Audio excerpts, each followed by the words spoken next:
जय श्री राम, जय श्री श्याम। संसार के अंदर हमारे ऊपर दो प्रकार के पाप लग जाते हैं। एक होते हैं गीले पाप और एक होते हैं सूखे पाप। सूखे पाप, गीले पाप कौन से हैं? जो इच्छा से किया जाए, जो जानबूझ करके किया जाता है, वो होता है गीला पाप। जिसका परिणाम हमें नहीं पता है और वो हमसे कर्म हो जाता है, वो होता है सूखा पाप।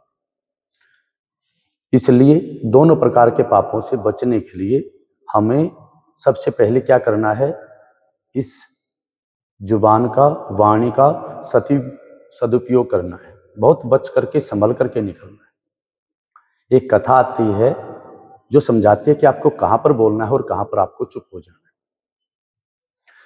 कोई राजा थे, उन्होंने मंत्रियों से सलाह करके एक प्रस्ताव रखा गया कि और आगे उन्नति प्रगति करनी है तो क्या किया जाए। उस समय के जो भी मंत्री संतरी इत्यादि थे, महात्मा थे, उन्होंने कहा कि महाराज, यज्ञ से बढ़ करके कुछ नहीं।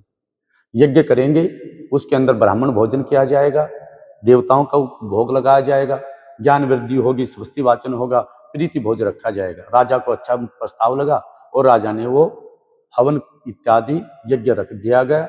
यज्ञ के अंदर सारे प्रसाद के भंडारे की व्यवस्था की गई। जब भंडारा तैयार हो रहा था तो देव संयोग ऐसा हुआ कि ऊपर से एक बाज था जो सांप के बच्चे को अपने पंजे में दबा करके जा रहा था।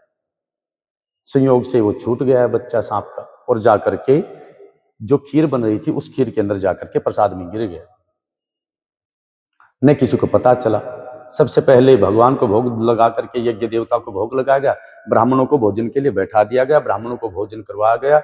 जहरीली खीर थी, जिसने वो खीर खाई, सारे ब्राह्मण परम गति को प्राप्त हो गए। और जब इतनी मृत्यु हुई एकदम से ब्राह्मणों की, तो चित्रगुप्त जी ने राजा महाराज धर्मराज जी से प्रश्न किया। बोले, महाराज, इतनी ब्रह्मत्याएं हो गई हैं, इनका दोषी कौन रहेगा? पापी किसको माना जाए? कि सारे का सारा पाप राजा के भाग्य के अंदर चढ़ा दिया जाए, कर्मों के अंदर लिख दिया जाए? तो धर्मराज जी ने मना किया कि नहीं, राजा को इस सारी घटना की जानकारी नहीं थी, उसकी इच्छा ऐसी नहीं थी, मन के अंदर संकल्प ऐसा नहीं था, इसलिए उसको इसका पूर्ण दोषी नहीं माना जाएगा। तो चित्रगुप्त जी ने दूसरा प्रश्न रखा, क्या ये सारे के सारा दोष जो रसोईया है उसके सिर डाल दिया जाए, उसके भाग्य के अंदर डाल दिया जाए, खाते के अंदर? तो भी धर्मराज ने मना किया कि नहीं, उस बेचारे को पता भी नहीं था कि सर्प भोजन के अंदर गिर चुका है, इसलिए इसका कोई अधिकारी अभी है नहीं, किसी की ऐसी इच्छा थी नहीं, इसलिए इसको बैलेंस रखा जाए। जो इस पाप को चाहेगा, जो इस पाप को पाना चाहेगा, वो कहीं न कहीं अपने आप पाएगा। पाप बैलेंस में रख दिया गया। राजा ने फिर से चर्चा की मंत्रियों से कि देखो क्या होना था और क्या हो गया, हमें क्या प्राप्त होगा, अब आगे क्या करना चाहिए कि मेरा पाप भी उतर जाए और मैं श्रेष्ठ भी कहलाऊं, अच्छे कर्म भी करूं। मंत्रियों ने फिर कहा कि इससे अच्छा यज्ञ कीजिए, इससे अच्छे अच्छे ब्राह्मणों को बुलवाइए, ब्राह्मणों को श्रेष्ठ भोजन करवाइए।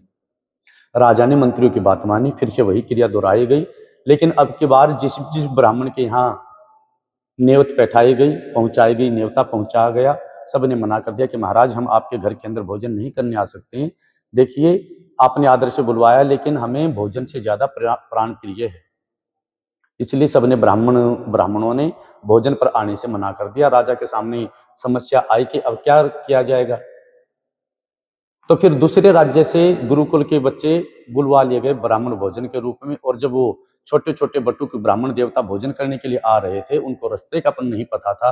रास्ते के अंदर कोई स्त्री थी, वो अपना कार्य कर रही थी। बच्चों ने प्रश्न किया कि माता, हमें राजा के महल के अंदर जाना है, कृपा करके हमें मार्ग दिखाने का प्रयास करें। स्त्री ने प्रश्न किया, आप क्यों जाना चाहते हैं? तो उन्होंने कहा कि माता, हमें यज्ञ में भोजन के लिए बुलाया गया है। तो उस स्त्री ने राजा की निंदा की और राजा की निंदा करते हुए कहा कि ये जो राजा है वो ब्राह्मण द्रोही है, अच्छा नहीं है।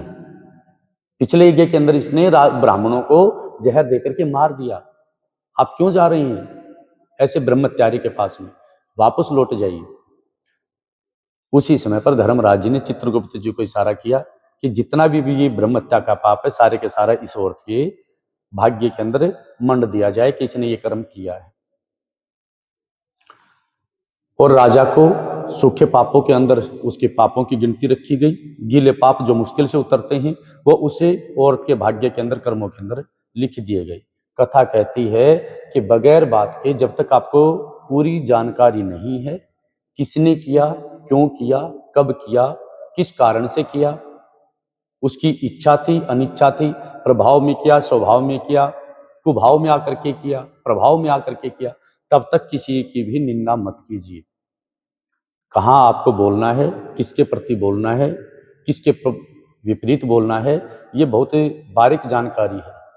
इसलिए जब तक किसी के भी प्रति हमें पूर्ण तरह जानकारी नहीं है, उसके प्रति निंदात्मक शब्दों का प्रयोग मत कीजिए।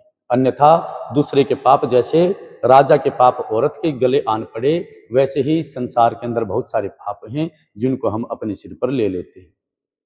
इसी प्रकार की और भी आप ज्ञानवर्धक कथाएं सुनना चाहते हैं, जानना चाहते हैं, तो जो हमारा चैनल है उसको सब्सक्राइब कर लीजिए, लाइक कर दीजिएगा और इस प्रकार से हमें प्रोत्साहित करते रहिए। आगे इसी प्रकार से हम यूट्यूब चैनल के द्वारा या फिर कम्युनिकेशन सिस्टम के द्वारा मिलते रहेंगे। जय श्री राम, जय श्री राम, हर हर महादेव। बोलिए।